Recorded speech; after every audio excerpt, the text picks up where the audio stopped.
This is the voice of freedom. We are not one voice. We are many. We are your voice. But we can only be effective if you use your voice. Your voice. This is the voice of freedom. We will not hide from the truth. We will ask the hard questions until we are sure we have the truth. Welcome to the voice of freedom, where your voice will never be silenced.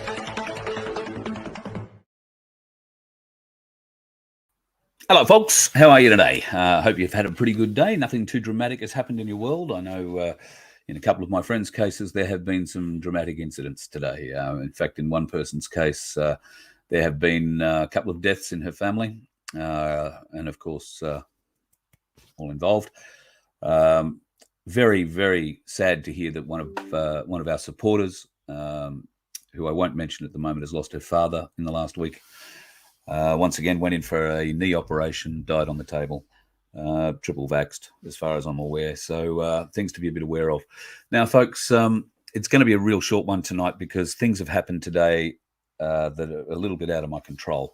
Cass Smith was going to be on tonight to talk about gold and silver and moving your super into that. Unfortunately, she's fallen ill tonight or today and has asked me to postpone until next week. So we will do that. And if you want to learn more about getting your super out of big super and into gold and silver, then Cass is the lady to talk to. And if you go back through the Voice of Freedom library, you'll find that we've already spoken to her once before and all her details are there if you want to get this in chain straight away. All you need to do is send them an email. They'll fire back some questions for you, fill out those details or answer those questions, and it's pretty much on the up and up. You can after a small amount of toing and froing with the government, you'll actually get access to your super. It'll be transferred from the super fund to a bullion company where they will transfer that into gold and silver. And then because it is your super and it is a self-managed super fund, it means you can't take that gold and silver home with you. It'll have to go into a vault and be protected. But I don't think there's too many people who want to go home with a huge bag of silver or gold, do they? So unfortunately, I didn't have anything else planned tonight because I'd done all my research on this thing for Cass. So I haven't got too much else to tell you other than I have received some emails today which are a little bit concerning. They mainly refer to food security in the coming months. So I don't know I can't quite, haven't been able to check the bona fides of the people who've sent them to me yet. I need to go through and have a bit of a look and see whatever other corroborating stories or evidence there might be before I start telling you about it. But I'm assuming that it's all going to be on the up and up. We've been talking about food security for some time, and farmers have been copping it pretty solidly. Whether it's the weather or whether it's their agricultural departments making edicts upon them, the farmers are having a bit of a hard time. But it certainly seems at the moment that the weather is being used to engineer big events that could damage our food supply. We were talking last night about the rain event that's currently progressing its way down the east coast of Australia. And of course, when it hits the slopes of the Victorian ski fields, which have had bumper snow drops this year, then that water's going to start coming down out of the mountains and into the creeks and rivers, and eventually it's all going to flow into the Hume Dam, which is already at capacity. That Hume Dam is located in Albury, or just outside of Albury, and feeds the Murray. So news we've got already from people who've been along the Murray in the last week or so say that it's already pretty much pushing its banks. The other big river to be concerned about, for Victorians at any rate, is the Goulburn River. The Goulburn River is fed out of Lake Eildon from memory, and Lake Eildon is going to cop a huge amount of water coming down off Mount Buller and associated other mountains around there. 99 or 95% full. It was even just a few days ago, so they're not letting water out of it. So when all that water comes down the hills, it's going to be a problem. And I think Darren Bergwerf said last night that he expected the Goulburn Valley to go underwater. That's a food bowl in Victoria. We've had the same issues here in Queensland in the Lockyer Valley. In fact, how many crops have we lost just this year in the Lockyer Valley. Do you remember when lettuce was $11 a lettuce or $12 a lettuce? That's because it all got washed away during one of these floods. Hopefully, those farmers are starting to recover and get new crops in. But the problem is there's more shit coming, more bad weather coming, more floods predicted. Not necessarily for Queensland this time. They seem to be further south and heading into New South Wales, Canberra, that sort of area. So be very aware if you're on the roads at all between now and probably the middle of next week, folks. There is going to be very strong winds. There's going to be very strong rain. There is possibly going to be large hail in some places. So, yeah, just be very careful if you're going out in it. Think of me. I'm going to be driving to Melbourne. Speaking of that, Melbourne, pardon me. We are going to Melbourne. Our first gig will be just north of Melbourne in a place called South Morang. And I can tell you now it will be happening on the 15th of October at the Zait Bar, Z-A-I-T, or the Zait Lounge and Bar is probably the best way of putting it. I've just had a bit of a cruise through their website. Looks like a great little venue, and look forward to seeing everybody there. You can contact the Zait Lounge Bar for details of booking a meal, maybe you'd like to come in and have a feed. We're doing an afternoon show, so I'm pretty confident that you'll be able to come in and have lunch, and then we'll have the show after that. So love to see you for lunch if that's the way you'd like to play. We'd love to see you there. Looking forward to coming to South Morang and then heading up to Shepparton on the 16th for a show at the Terminus, and then back down to Melbourne to the wonderful My Place of Darren Bergworth on the 19th. There has also been some news. I don't think I'm telling too many secrets. If you watched the Ricardo Bosi interview with Guru a couple of nights ago, 3 or 4 nights ago, I've had some people ask me where they can find that. Facebook, Stop the Rot, Sack the Lot is probably the best place to go looking for them, or look for them on Project Matilda. Project Matilda is always a great place. You'll always find Guru's material there, and hopefully you'll always find mine. So if you missed that interview that Dave did with Ricardo a few days ago, it's probably 4 or 5 days ago now, go and give it a bit of a look. It's only about 45 minutes long. He does say in there that A1 are making some announcements toward the end of this month, so we're looking forward to hearing what they might be. I think there is going to be, I think he said there's going to be some rallies in some cities, or at least some launches in cities. So keep an ear out. There will be news on that coming in the not too distant future, and I think between now and the end of October, you can be guaranteed we'll have Ricardo on this show, at least in one form or another, and we'll get the latest news from him. That's the hope at any rate. So, yeah, folks, a bit of a short one tonight. I do apologise. It's just what happens. I didn't get an opportunity to do much prep for anything else tonight, so I do apologise. That'll teach me, and I do hope the Cass gets better. We don't like hearing that people are crook, and she's having just a bit of an issue. She's not jabbed or anything like that. You don't have to worry about that end of it. It's probably just a genuine bit of flu. Black Sheep's on. Good on you, mate. Looking forward to coming down and seeing you in Tassie. The updates that I'm getting from Cherie about that are truly spectacular. I'm humbled by the offers that you guys are making, and I'm really looking forward to coming down, spending time with you. It's going to be a lot of fun. Just seeing if there's any questions in here before we shut it all down, folks. It's my turn to cook dinner tonight, so everybody's starving a bit out there, and I've said, oh, look, I can't really do the show. I'll have to go and do the show. So I've got to go out. We're having something really spectacular that Woolworths provided, so we'll figure that out once I get out there. Wallandilly. Now, there is a place I haven't heard of in a long time. I could probably even tell you where it is. But I won't try and do it right now. I might embarrass myself. Australia 1R on Rumble, yes.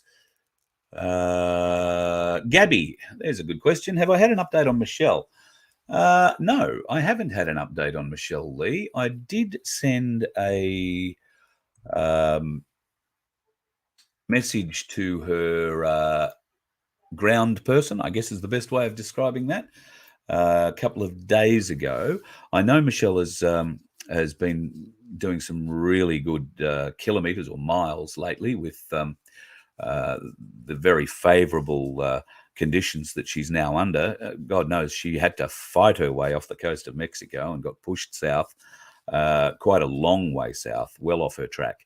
But as it turned out, the guy that is masterfully guiding her using weather, because you've got to understand, if you're just in your boat rowing, then well, it's a lot of work. So you would be much happier if you could find a good flowing sort of current that's heading in the direction you want to get. Well, she apparently picked one of those up. I think over the course of 3 days, she traveled over 200 kilometers.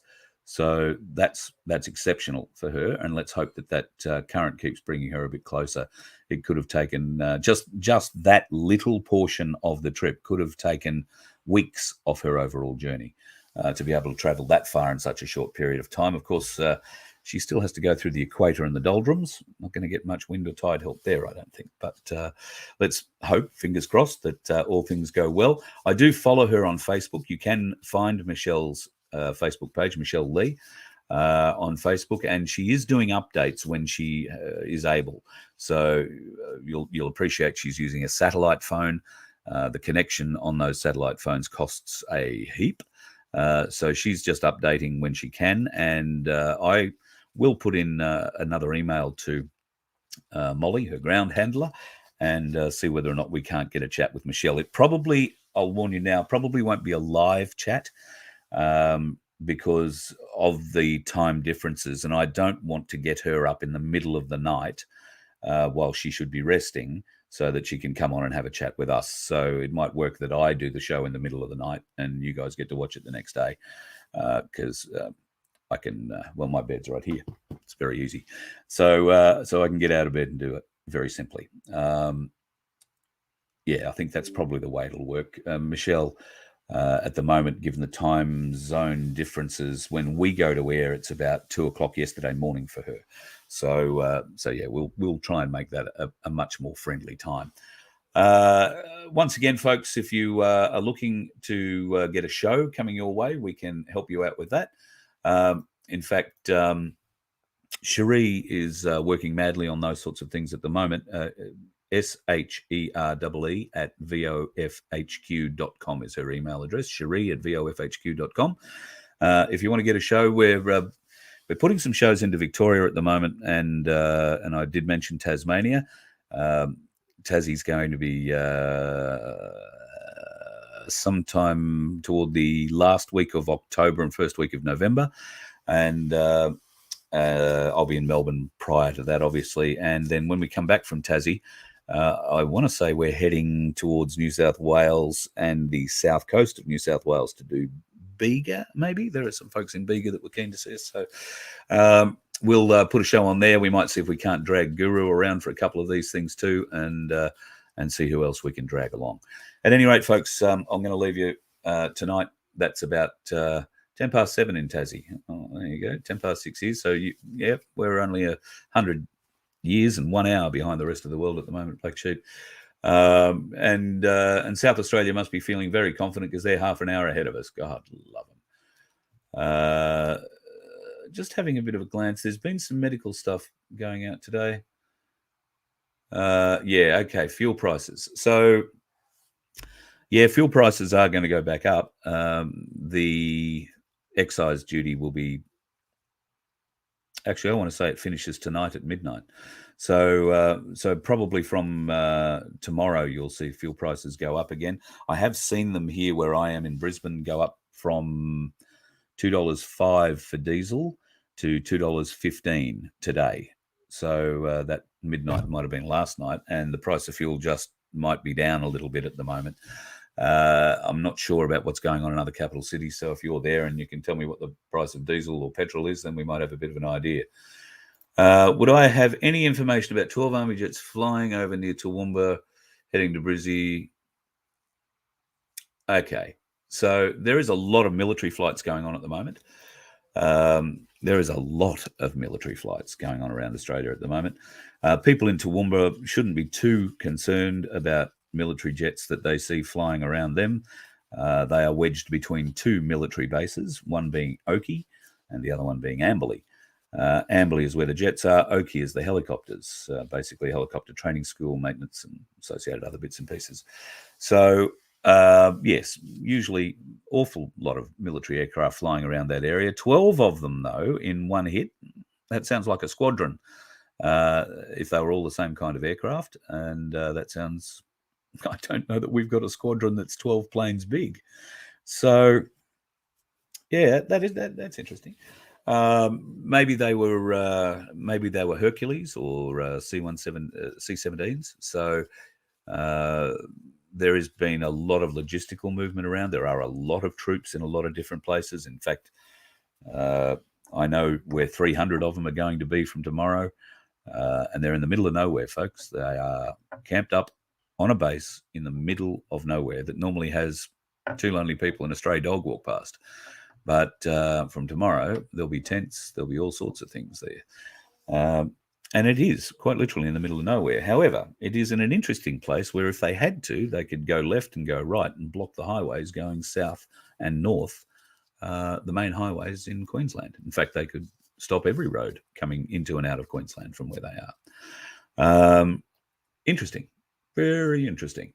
Meat and dairy. Haven't got any more news on that yet, and we are looking into it. In fact, I see George Christensen is jumping on the food security bandwagon, which is great. Always keen to see more people involved. So might see if we can't get George on for a chat. See, he started his own channel. He's joined us. So might see if we can't get George on for a chat and see where he stands on all of this. Seeing if anybody else has a question in here. Curious how government exercise isn't considering yeah, you're very right. Very curious. Fuel prices are up. Thanks, Glenn. Good on you. I like that. There you go. $1.80 for, well, I'm assuming petrol, not diesel. If it's $1.80 for diesel, shit, I'm moving. Or it'll only be $1.80 for a little while. $1.77 in Melbourne. $1.59 just out of Gympie. Wow, that's cheap. I haven't seen $1.50 sort of fuel around for a long time. Diesel as high as $2.23 on the Central Coast. So that sounds to me like somebody's either profiteering or they've actually put that. And it's 25 point something cents a litre, folks, that was knocked off the government duty, the government tax on every litre of fuel. So yeah, it's going to be a significant jump when it all comes back. I'm not sure that the government has the guts or the heart or the stomach to really want to do it at the moment, but I don't think they have any other choice. They don't have any money. And I guess our fuel excise is the only way to get it. So yeah, keep an eye on that. I think it's going to be a little interesting in coming days and weeks. Remember, go and buy yourself some tin food, get some cash. Have some cash on you. Never know when this is going to happen. The ATMs may not work for a day or three, and we don't want you being caught out. That's probably the biggest thing. Make sure you've got food, something that's not going to rot. Keep cans, keep spaghetti, keep all that sort of stuff. Just stick it all in the bottom of the cupboard, and when the time comes, you'll have it. And you might even be able to help feed the neighbours who haven't, had their tinfoil hats on and seen what's coming, so to speak. That'll be the best thing that we can do, folks. Have a little bit extra so that we can feed those who are going to be in a panic, and try and calm them down a bit. I don't know how you're feeling about all this. I'm very comfortable with what's going on. I was having a talk with a friend today about this. I'm very comfortable with what is happening, and I think that's probably because we think we know what's happening, and we can see that there is a plan going on in the background. I hope you feel the same. I know there'll be a lot of people who don't feel that way. There'll be a lot of people who feel very nervous about what's happening. Please don't. Hang with us. We'll be calm. We'll try and help where we can. And as long as we all stay calm and approach it with an attitude of help and support, we're going to get through this. Okay, there's going to be a couple of tough weeks. You've already started to see, I suppose, in your groups, in your family networks, people starting to die. This is just the beginning. There's a lot more to come, and obviously they're hiding a lot of it now. That's going to be blown away shortly. Everything will be exposed shortly. I fully believe that. I think everything's going to be exposed. Well, maybe not everything, but I think there are going to be some very significant disclosures in the next 2 weeks, 2 to 3 weeks. So disclosures that are probably going to wake people up in a pretty bad way. At any rate, that's it, folks. I'll end it there, and I will let you know when we can get Cass back on, but it'll be one day next week. Tomorrow night, I guess I'll have to try and figure out what we're going to do tomorrow night. But rest assured, we will do something. Being a Friday, I'll probably get the guru in for a bit of a chat. We'll see what happens. Have a great day, folks, or a great night. Stay safe. Be careful in the weather. If you're on the roads, don't be one of those dickheads. Just take it easy. The roads over the next few days are going to be very dangerous, very wet, windy, haily. So, yeah, just take it very easy. Thanks again for your time, folks. If you want any more information, vofhq.com. Got a few things there you can read and check out. And if you decided that you want to help us out with a donation to get on the road and get to Victoria, we could really use it. There's a donate button there that'll help us get there. Thank you very much for your help and your support. And I'll endeavour to have something a little bit more sustenance-wise, a little more fulfilling for you tomorrow night. So I'm sorry I sort of let you down a bit tonight with Cass, but can't help it when we get crook. And Cass is a very important lady in our movement. She's helped so many people get their super out of super and get into gold and silver, including a mate of mine who, if you were watching last night, I mentioned, he sent me a photo of him dressed up in his suit with his gold tooth glinting, which was not really a bright glint at all because he had an 11-kilo gold bar in his hands at the time, smiling at me with it. That gold bar is part of his superannuation that Cass was able to get out of super and put into the metals. So she can do that for you too. We'll find out more when she comes and talks with us. It'll be one day next week. I think she's going to take tomorrow off to recover as well. So appreciate your time tonight, folks. Only a short one. Please be safe on the roads. Steer clear of the dickheads and make sure you're not going to be one. You let one ant stand up to us, then they all might stand up. Those puny little ants outnumber us 100 to 1. And if they ever figure that out, there goes our way of life. It's not about food. It's about keeping those ants in line. That's why we're going back. Does anybody else want to stay? Let's ride!